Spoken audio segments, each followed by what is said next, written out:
les albums sans texte. La première fois que j'ai voulu lire un de ces albums-là en classe à mes élèves, le premier commentaire qu'ils m'ont dit: Mais madame, il n'y a pas de texte dans tes livres. Comment tu vas nous les lire?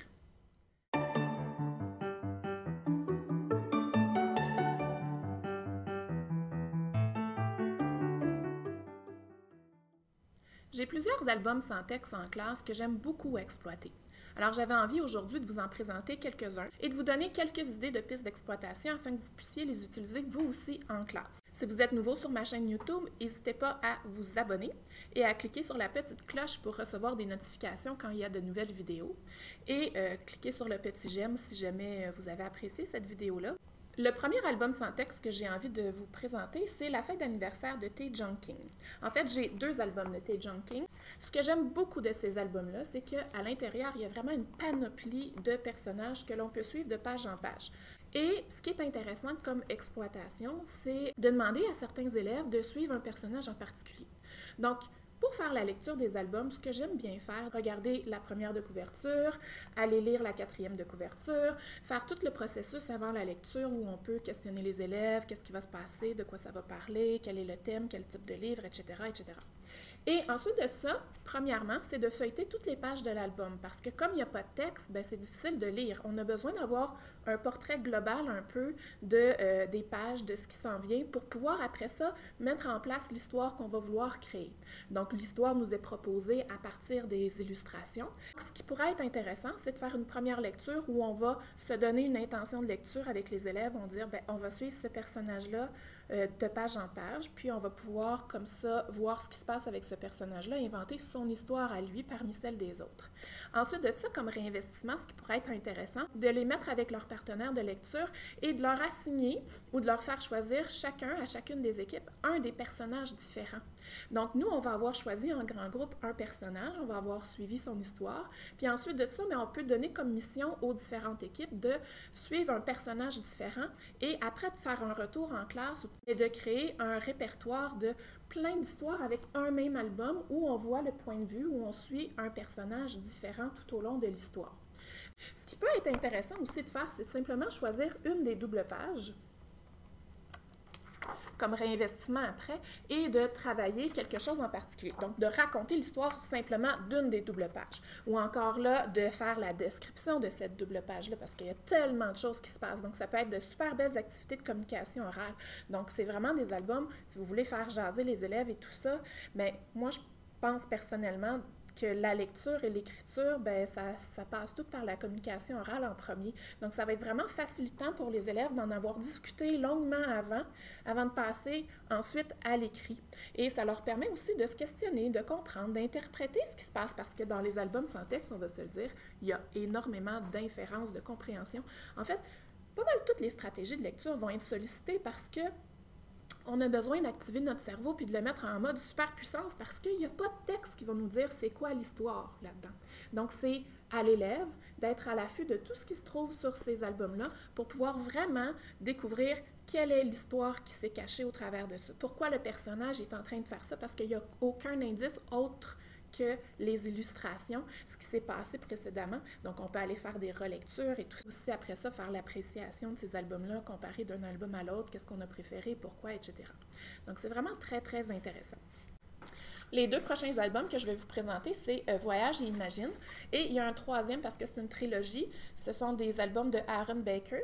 Et le troisième livre de cette trilogie-là, c'est Imagine encore, que je ne possède pas, mais qui est vraiment sur ma liste d'achats à faire. Donc, si vous ne connaissez pas les albums d'Aaron Baker, vraiment, je vous les propose, ce sont des albums de type fantastique, donc remplis d'imagination, et les images sont tellement poétiques à mon goût. Je pourrais regarder les illustrations pendant des heures sans me tanner, réellement, tellement elles sont magnifiques. Ça commence tout simplement avec un décor qui est très sombre, avec juste une petite touche de couleur à l'intérieur. Puis on va voir au fur et à mesure des pages qu'on va suivre le personnage, tout son quotidien, sa vie, ce qui se passe avec elle, puis elle va découvrir un monde rempli de mondes parallèles. Et où la couleur va s'inviter et tout ça. Et c'est vraiment de toute beauté. Et on va découvrir que ce personnage-là, cette petite fille-là, elle a un pouvoir magique qu'elle va apprendre à apprivoiser au fil des pages. Donc, c'est vraiment un album merveilleux. Dans le deuxième album, on poursuit avec cette petite fille-là qui a rencontré à la fin du premier album un petit garçon. Et dans le troisième album, on les suit encore.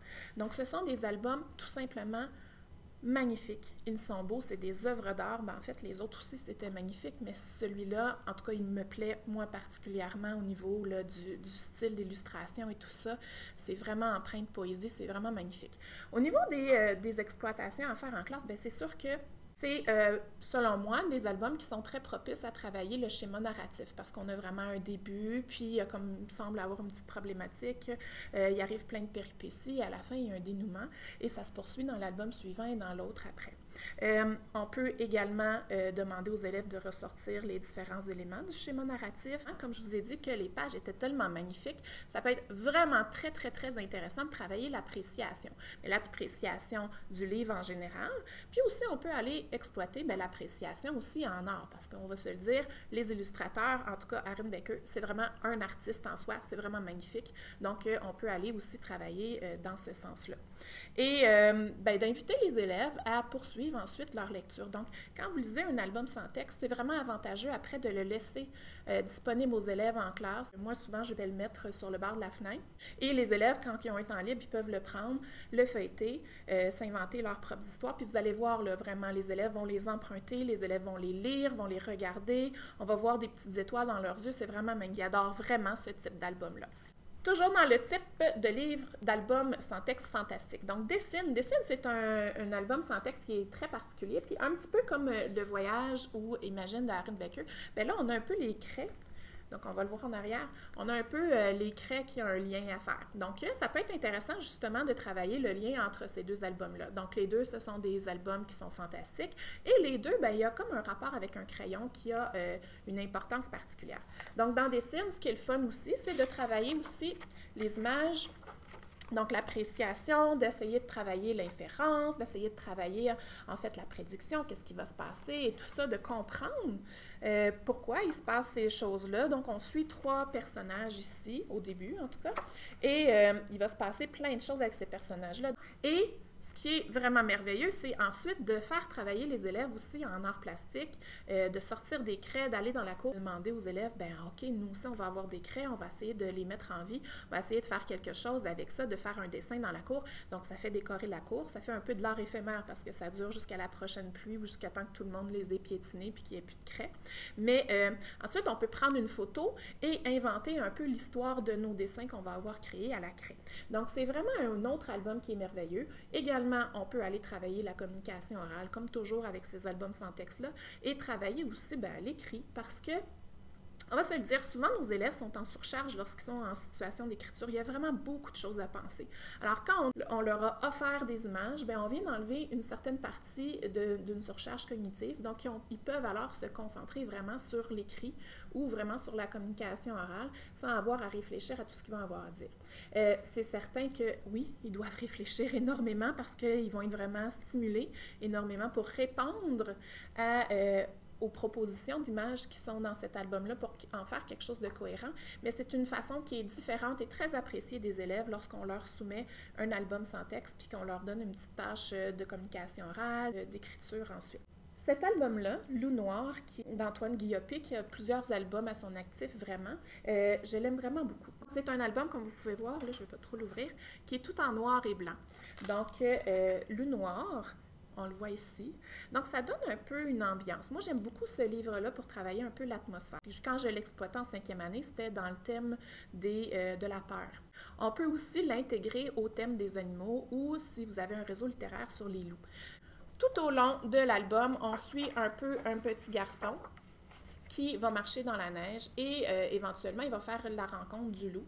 Et ben là, c'est là où l'ambiance vraiment qui va embarquer et tout ça. Puis, il va se passer quelque chose et on va avoir l'impression de deviner ce qui va se passer, Mais bien souvent, la majorité des élèves se trompent. Donc, ce qui est vraiment intéressant, c'est que la chute de cet album-là n'est pas celle qui est attendue par la majorité des personnes. Donc, ça peut être très intéressant aussi de travailler au niveau de la perception des élèves qui ont envers le loup, d'essayer d'aller comprendre ce qui se passe avec le loup ensuite. On peut également travailler le schéma narratif avec cet album-là, mais ce que j'aimais vraiment beaucoup faire et ce que je vous propose de faire vraiment, c'est une activité qui sort un petit peu de ce qu'on fait habituellement, c'est en fait de créer une trame sonore à ce livre-là. Donc, c'est vraiment une activité où les élèves vont vous en reparler vraiment longtemps après. Et bien, ça met en vedette la lecture d'une certaine façon, la communication orale, parce qu'on va avoir besoin d'un narrateur, évidemment, qui va nous raconter les histoires. On va s'appuyer sur les images et on va aller relire l'album avec les élèves et se questionner à chacune des doubles pages, bien, quel effet sonore on pourrait ajouter à cet endroit-là pour créer cette ambiance-là, pour créer les petits bruits qu'on imagine dans la neige, qu'on imagine avec les branches, avec le loup qui marche, etc. Donc, on va aller s'imaginer un petit peu toute l'ambiance qu'on pourrait créer. On va aller se questionner sur qu'est-ce qu'on peut utiliser dans la classe et autres. C'est vraiment de laisser aller l'imagination des élèves. Donc, avec Loup Noir, ce qu'on va faire, c'est qu'on va donner, vraiment se questionner au départ sur qu'est-ce qu'on peut ajouter comme bruit à chaque double page. Après ça, répartir les tâches aux élèves. Donc, tout le monde va être actif. Donc, il va y avoir un narrateur et il y a tous les autres élèves qui vont travailler sur les bruits et on va aussi avoir un élève qui va filmer ou photographier les pages. Hein? Donc, on peut aller après ça enregistrer en filmant les pages et ajouter les effets sonores, puis après ça, apprécier l'œuvre collective de toute la classe pour voir est-ce qu'on a réussi à créer cette ambiance-là. Donc, ça, c'est une façon vraiment extraordinaire de faire vivre cet album-là et d'aller atteindre des dimensions qui sont différentes. Donc, même si on n'évalue pas la musique, bien, je vous garantis qu'ils vont se l'arracher après. Ils vont pouvoir s'imaginer l'histoire, puis s'imaginer en plus cette ambiance-là, cette atmosphère-là, du bruit qu'on entend, des pas quand on marche sur la neige, des branches qui craquent. Donc, on peut, après avoir fait cet exercice-là d'effets sonores, bien, demander aux élèves de les ajouter par écrit dans leur prochain texte. Donc, c'est vraiment un outil extraordinaire, je vous dirais, pour fin deuxième cycle, troisième cycle, pour aller ajouter toute cette dimension-là qui est vraiment très intéressante selon moi.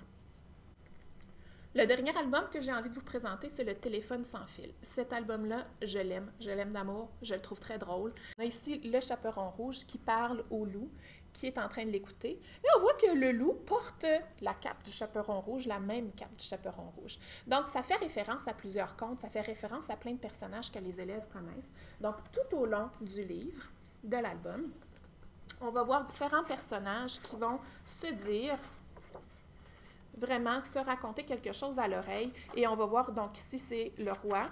Et à la page suivante, le roi va dire quelque chose au chevalier, etc. Donc, ça suit comme ça. On peut également, quand on travaille cet album-là, on le présente aux élèves, c'est comme le jeu du téléphone. Donc, moi, je vous invite à prendre une pause à ce moment-là et à le faire, ce jeu du téléphone-là, à le vivre avec vos élèves, donc pour qu'ils voient un petit peu qu'est-ce qui se passe dans le jeu du téléphone, puis tout ça, et ça va leur permettre de comprendre un petit peu ce qui se passe dans cet album-là par la suite. Donc, ce qui peut être intéressant, il y a vraiment plusieurs choses à travailler avec cet album-là. D'abord, tous les personnages, on peut les décrire tout simplement, donc ça peut être une belle activité. Les illustrations sont tellement belles en plus.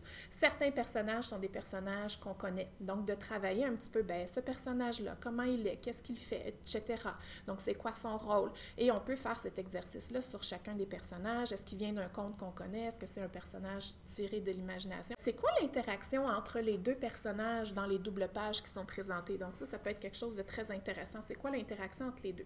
Il faut vraiment beaucoup observer chacune des illustrations, donc chacun des personnages. Comment il est? C'est quoi son expression sur le visage? Comment il est habillé, etc. À qui il s'adresse? L'autre personnage, est-ce qu'il y a une expression sur son visage aussi? Donc, on peut demander aux élèves de s'imaginer à chacune des doubles pages qu'est-ce que ce personnage-là peut bien vouloir dire à l'autre personnage en essayant de mettre des interjections, en essayant de mettre l'émotion qui est ressentie par un ou l'autre des personnages. Et c'est vraiment très drôle. Donc, on peut travailler chaque double page de façon individuelle ou on peut s'amuser à s'imaginer c'est quoi le message du départ qui a été dit, de voir comment il peut être transformé au fil des pages, etc. Comme on va avoir travaillé le jeu du téléphone avant, on se rend bien compte qu'au fur et à mesure qu'on avance dans la procession du jeu du téléphone, bien, le message finit toujours par être déformé. Donc, on peut aller travailler, bon, bien, qu'est-ce qu'on peut changer dans ce message-là? Ce mot-là, il pourrait ressembler à quoi d'autre? Parce que souvent, ça va être un message où les mots vont avoir été déformés par quelque chose qui peut y ressembler un petit peu, soit par le son de fin ou soit par le son du début, ou finir tout simplement complètement différent à la fin parce qu'il va avoir vécu tellement de transformations. Mais personnellement, c'est pas vraiment ce message-là initial qui se transforme tout au long de l'histoire que j'aime travailler, c'est vraiment chacune des doubles pages individuellement en regardant l'interaction entre ces deux personnages-là et tout ça. Ce que je vous propose de faire et ce que je vis dans la classe souvent avec cet album-là, c'est de prendre la photo du personnage qui est en train de parler et de l'intégrer dans une application qui nous permet de tracer une petite bouche sur la bouche du personnage dans la photo et de pouvoir s'enregistrer et à ce moment-là, la bouche bouge. L'application que j'utilise souvent pour travailler ça, c'est Chatterpix Kids, donc qui est disponible entre autres sur les iPads et les appareils iOS. Il y a sûrement des pendants d'applications qui font la même chose pour Android, je ne les connais pas vraiment, mais je suis certaine que vous allez pouvoir trouver. Donc, on prend la photo du personnage qui est en train de parler, on trace un petit trait sur sa bouche. Là, on demande aux élèves d'enregistrer le message que ce personnage-là est en train de dire à l'autre. Et là, c'est vraiment drôle parce que là, on va leur demander de travailler l'intonation, de travailler le message et tout ça pour qu'on puisse bien ressentir ce que le personnage peut bien vouloir dire et de faire un message qui est quand même pas super long, mais qui est quand même d'une certaine longueur pour pouvoir apprécier le message qui est produit. Cher méchant loup, si tu ne me manges pas, je te promets que je vais cuisiner les meilleures galettes du monde et que je vais t'en apporter à tous les jours. S'il te plaît, mange-moi pas. Donc, c'est une activité qui est vraiment drôle, vraiment amusante et je vous la conseille fortement. Alors voilà tous les albums sans texte que j'avais à vous présenter. J'espère que je vous ai inspiré à vouloir les utiliser en classe si vous ne le faisiez pas déjà. Et si vous le faisiez, j'espère que je vous ai fait découvrir certains albums ou certaines utilisations ou exploitations que vous pourrez faire que vous ne faisiez pas jusqu'à maintenant. Je vous invite à consulter mon blog La classe de Mme Valérie parce que j'y ai déposé justement un billet sur les albums sans texte. Dans cette vidéo-ci, je vous ai présenté plus des idées que vous pouvez faire avec certains des albums. Et dans le billet de mon blog, vous trouverez plus des informations au niveau de qu'est-ce qui est exploité quand on travaille les albums sans texte, quel genre de stratégie, quelles séquences vraiment utiliser quand vous voulez lire un album sans texte avec les élèves, etc. Et quelques outils, entre autres, pour pouvoir apprécier puis réagir à ces albums. Donc, j'espère que vous avez apprécié. Si vous avez apprécié, n'hésitez pas à faire le pouce en l'air et à vous abonner à ma chaîne. Merci!